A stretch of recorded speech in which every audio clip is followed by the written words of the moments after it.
Hello and welcome to this course. I'm Dr. Sriram Kumar. Today we are going to learn silica-based biomaterials. In last class, we had discussion about the silica-based biomaterials.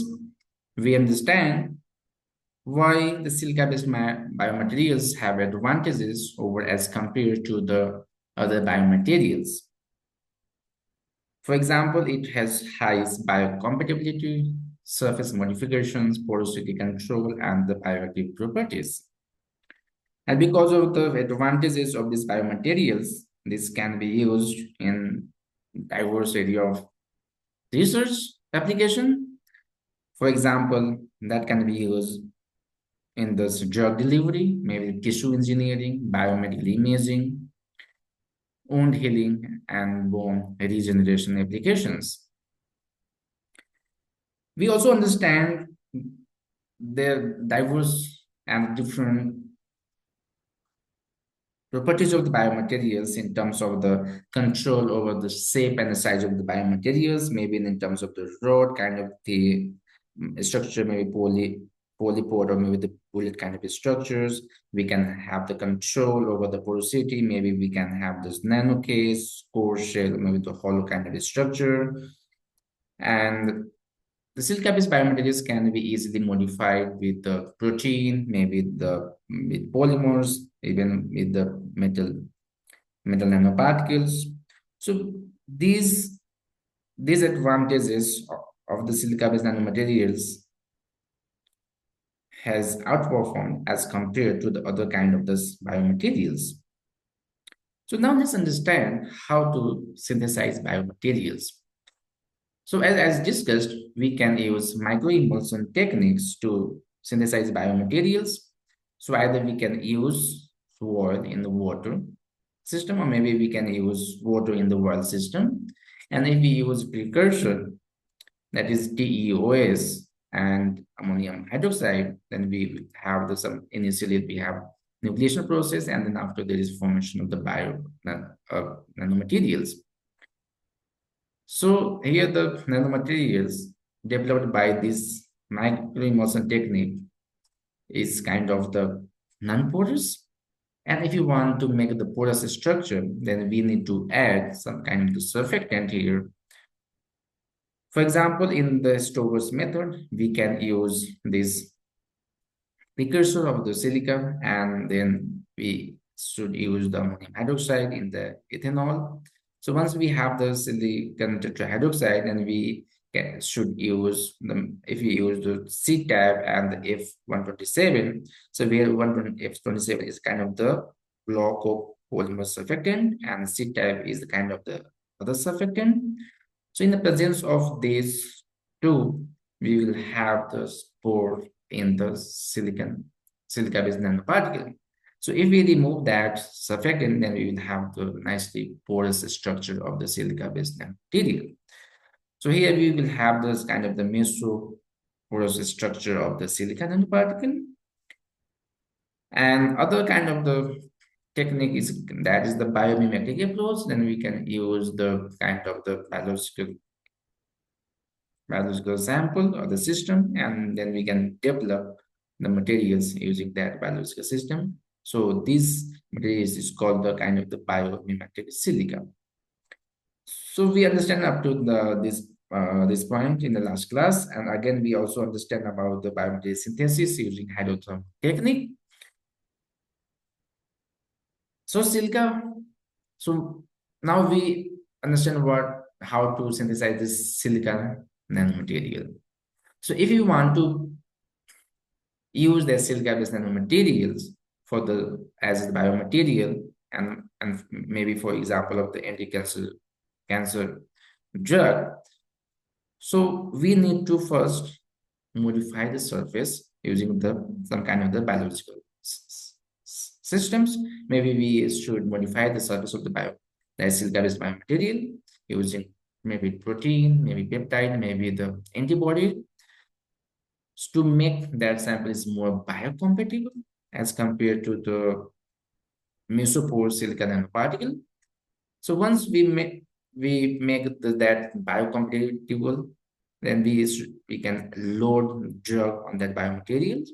So that biomaterials now that interacts selectively to the tumor cell and that destroys that tumor cell by releasing drugs in that particular cell. And this is overall the kind of mechanism of the anti-cancer drug. So if you want to develop the anti-cancer drug, we need to first understand which kind of the biomaterials we should develop. So as I explained in last class that we have the four different kinds of the materials, maybe the inert, active, responsive, and the autonomous. So we should look for maybe the responsive and maybe the autonomous kind of these biomaterials, because here the responsive material that we have based on the what is the microenvironment surround these biomaterials. So that gets so that behaves or maybe the take the actions based on the kind of the stimulus surrounding these in their microenvironment. And here the autonomous kind of the materials, so that has more than one kind of stimulus, active kind of materials, and based on that, the stimulus that will release maybe the more than one kind of the drug to that microenvironment, and that controls overall the uh, properties of that biomaterials. So here the autonomous kind of biomaterials have high efficacy as compared to the responsive kind of the materials and the active kind of materials. So now let's understand first how to modify the surface of the mesopore silicon nanoparticle. So we can modify based on what kind of the application we are looking for. So see, so suppose if you develop or synthesize that biomaterials using soil gel technique. So for that we need to have this template, silica source, and the kind of the base or acid. So once suppose if we have the now the nanomaterials that we have fabricated, so we can modify that surface. So we can either modify the external surface, or maybe we can modify the internal surface, or maybe the pores or pore surface, or maybe the pore. So that depends on the how, what kind of the approach we are taking. So for example, if you want to modify the external surface, then we can use that just modify the external surface, maybe the protein or antibodies there. And if you just remove the template, so we will have this nicely external from surface functionalized silica nanoparticle. And if you want to modify the pore surface or maybe the pore, then so from this step we should remove that template and we will have the nanoparticle, and we can further modify here in this stage pore surface and pore. So these are the techniques we can selectively modify and load drug maybe on the external surface, maybe pore, or maybe this pore surface, or maybe the internal size surface of the silicon nanoparticle. So here we can use different kind of this biological system to modify that silica based nanoparticle. So here we can maybe use the target, maybe the antibodies. So what antibodies does is that it can be used for the targeted delivery to the particular organ. So here the use of the antibody will make our drug to be specific to the particular kind of maybe the cells or maybe the tissues. And it also improves the cell adhesion and the migrations, and at the same time it also improves the overall the biocompatibility of the silica-based nanomaterials, and that makes them specific to the particular targeted cells in our body. And that's why in the cancers treatment we need that specific drug that should reach to that particular cancerous cells, and that's why this kind of the materials should be the more specific in nature. So we can use this kind of the materials in the cancer treatment, maybe the tissue engineering, or maybe the implant coating. We can also modify the biomaterials using peptide. Maybe we can use modify with the DNA, maybe the RNA, or maybe the aptamers, or maybe even though we can modify with this fluorescence molecule to make the light sensitive biomaterials. So here, this is one of the example of surface modification of the mesopore silica nanoparticle. So if we just start with the precursor of the silica and if we just use the C-tab and F127 ammonium hydroxide, then we will have the either two process. One is one kind of the co-condensation process, or maybe, and the second is kind of the we just make the porous structure of the silica nanoparticle, and then we just further modify the surface of the silica with the amino group. And once we have that amino group, then we further incorporate the biological entities of the sample to the silica nanoparticle so that we will have more biocompatible in nature. So we understood the up to this in the last class. So now let's understand the new concept in this class, and that is about the response of the biomaterials. So up to here, we know how to develop porous mesopore silica nanoparticles. So this is mesopore silica nanoparticles. And once we modify the surface and load the drug, then we'll have this drug loaded silica nanoparticle. So here, that drug we can develop such a way that so that it can be responsive to the particular kind of the stimulus. Maybe that kind of drug, maybe the single stimulus responsive, maybe the dual, or maybe the triple kind of the responsive, and that makes the specific to that particular kind of the disease. So now let's understand what kind of the stimulus might be possible. So we have the two kind of the stimulus. One is internal stimulus, and the second is the kind of the external stimulus. So in the internal stimulus, that drug might be kind of the pH sensitive to that system. What happens if that drug reaches to the particular organ of the tissues? So based on that pH in their chemical microenvironment, that drug releases the active material from that biomaterial, and that takes action. And the second kind of the internal response is kind of the interaction with the peptide, maybe the redox sensitive the system. So in the presence of the redox kind of the species, so that material, that drug comes out from that biomaterials and that takes actions accordingly. Or maybe we have another kind of the stimuli is kind of the enzyme. So we can also design our biomaterials such a way that can be the sensitive to the particular enzyme, and based on that enzyme, if that enzyme is present in that particular microenvironment or the tissue or the cell, in that case, that material becomes active and that takes the actions accordingly. And we have another kind of this stimulus is kind of the external stimulus. For example, if we just linked with this photolyophile link, maybe kind of the photosensitive material or the dyes. So in that case, this is kind of this light sensitive system. So in the presence of light, that photosensitive materials takes the action. Or maybe we have the other kind of the stimuli is called as temperature sensitive stimuli. So as we know, our the temperature of our body is 37 degrees Celsius, but we can make a drug that can releases the active material in that temperature range, that is 40 to 42 degrees Celsius. So how we should increase the temperature of that particular organ to that higher temperature? So here we can use maybe NIR, near infrared kind of the techniques or the materials.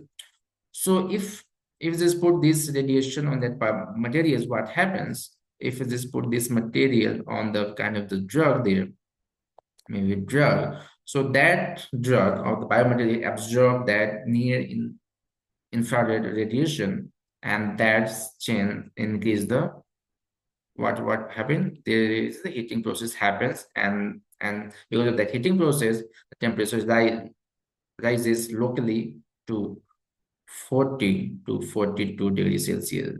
So using this kind of technique, we can selectively increase the temperature in that particular tissue, with the organ, and that particular case, that active material releases that in the tissue or maybe the cells, and that kills the cancerous cell there.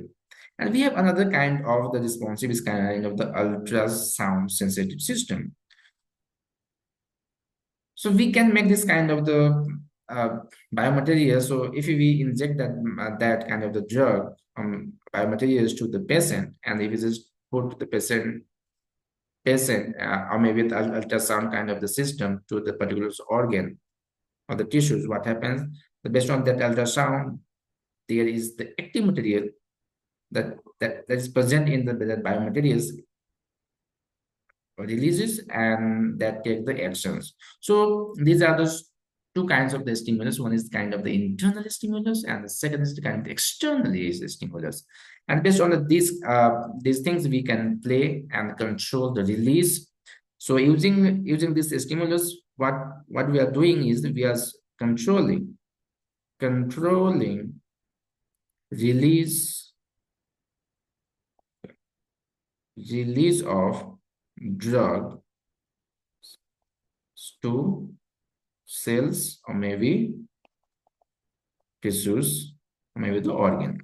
So we are controlling that release of drug to the cell and the tissue. So that is the applicability of that stimulus. Now let's understand with the example how we can use that kind of the stimuli. So suppose we have the kind of the here, suppose we up to here we just synthesize porous silica nanoparticles, and if we just modify with the kind of those formyl benzoic acid and IDO-derived peptide, so we have the peptide modified nanomaterials, or we can say the biomaterials. And so once we modified the surface, so up to here, this is called the surface modification. So we have modified the surface of this silica-based materials using this IDOP-derived peptide. And then after, we need to put here the kind of the light sensitive material, and that is the rose bengal. So here this rose bengal is kind of light sensitive dye. So what happens? So it is sensitive to the dye, and that will give the maybe the color change, or maybe that we absorb the light and that converts into the heat energy. And once we just modify with this peptide and this dye, then again we need to modify the surface with the antibody. So if just modify the surface with the antibody, what we are doing is that we are making this material as the specific to cancer cell. So if we use the specific kind of the antibody, so that specific antibody is specific to the particular kind of those cancer cell which has the receptor, that particular receptor. So we are playing with the antibody and receptors mechanism. So we are playing with the antibody receptors mechanism. Or maybe I should write mechanism. So based on that antibody and the receptors mechanism, we can make that particular drug to be specific to the particular cell.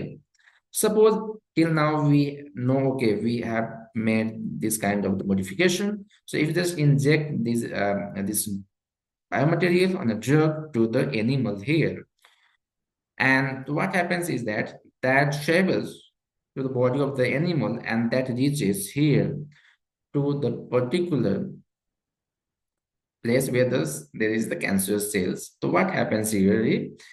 In the presence of the near higher radiation, so these materials, so here the rose bengal kind of the materials absorb that light, and that is converted into the, and what happens there is the kind of the heating process start.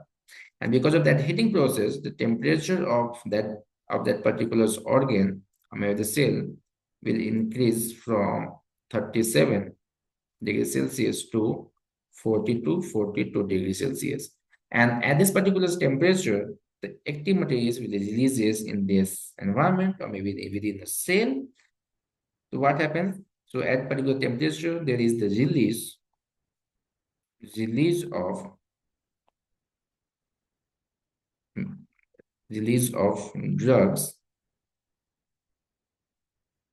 to to the particular cell, and that kills the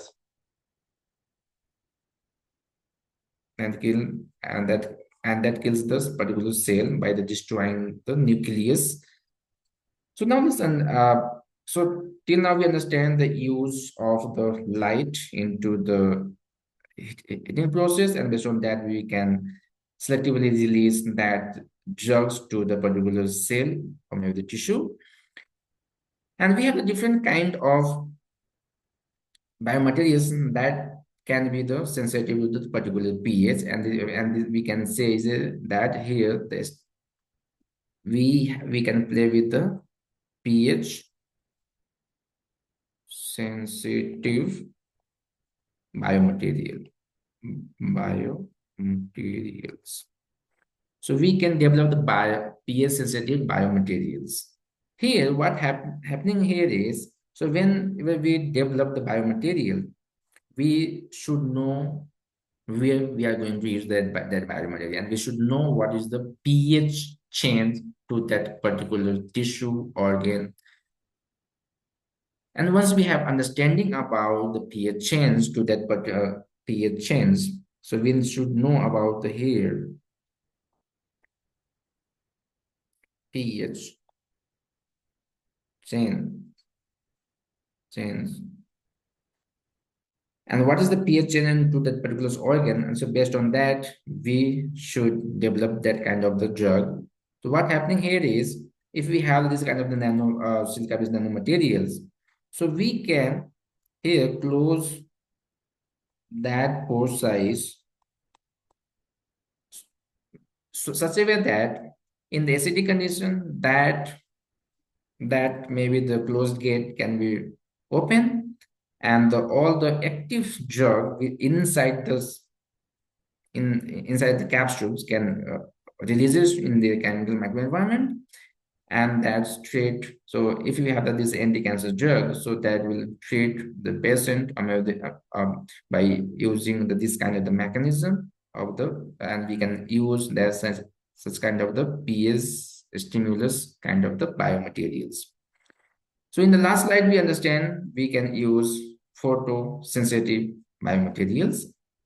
And in the second, we understand the application of the pH sensitive biomaterials, and that materials is sensitive to the particular pH, and at lower pH, this biomaterials provides the anti-cancer drug to the particular cell. And when at the higher pH again increases, so what happens? So again, these open gates are closed. So this process is kind of the reversible process. Reversible process. And that only sensitive to the particular pH. If you want to say the mechanism of this biomaterial, so now let's understand. So if we have here mesopore silica nanoparticle, and if we just modify the surface of the silica nanoparticle with BFP here, then we have that modified, and if we just load the drug there, what happens now? Let's understand how this material releases drug to the particular cancerous cell. So here what happens?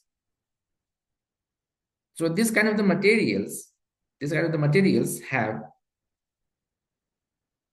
antibody, right? So here we have the antibodies there, and that cancerous cell. So this is the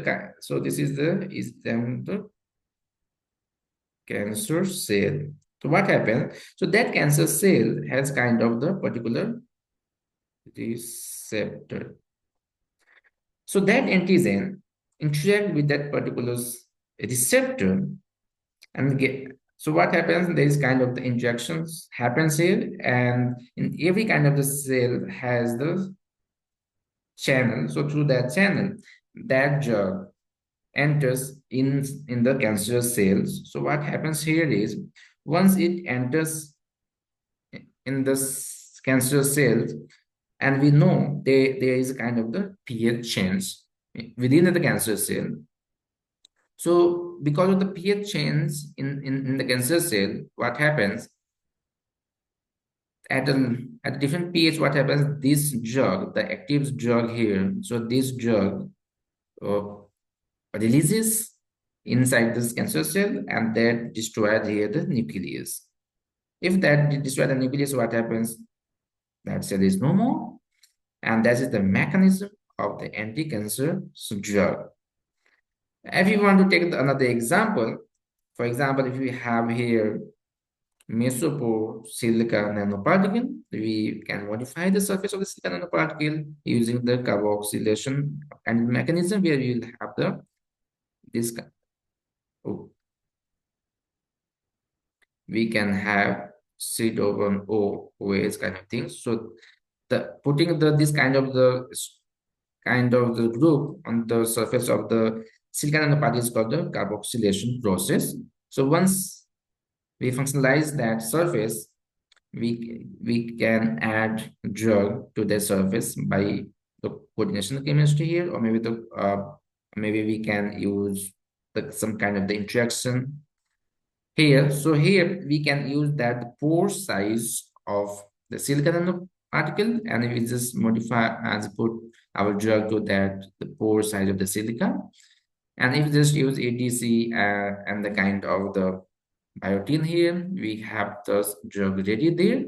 And once this we put the kind of the antigen antibody there, what happens? So that drug has the antibody, particular antibodies, and so we have the antibodies here and we have the receptor here. So what happens? That gets interacted and that will enter inside the cell. And if that enters inside the cell, we have the different pH inside the cell, and that pH triggers the release of the active material, that is the DOX. So this is the D here DOX is the kind of the anti-cancer drug. So at the particular pH, what happens?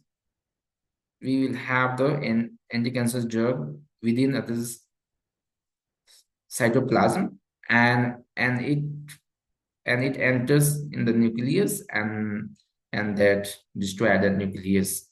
And this is the mechanism of the anti-cancer drug. If you want to study in more details about this mechanism, go in this particular link and study in more details. So this is the similar kind of the mechanism where you have the silicon nanoparticle and you should modify the surface of the silicon nanoparticles based on the kind of the things you want to modify. And based on that, you should add include the drug here. The drug is the DOX, and based on that DOX here, that drug can be the temperature sensitive here. So here, this kind of things, if the temperature is greater than 38 degrees Celsius, what happens? That drug releases DOX, and that DOX enters in the nucleus and thus destroy the nucleus, and that is the mechanism of the treatment. So this is all about the silica-based biomaterials in the cancer treatment. You can also use the silica-based biomaterials in the tissue engineering. Okay, see you in the next class where we will have a discussion about those biomimic fabrication of the biomaterials, or maybe we will have the bio-inspired biomaterials synthesis. So see you in the next class. Thank you.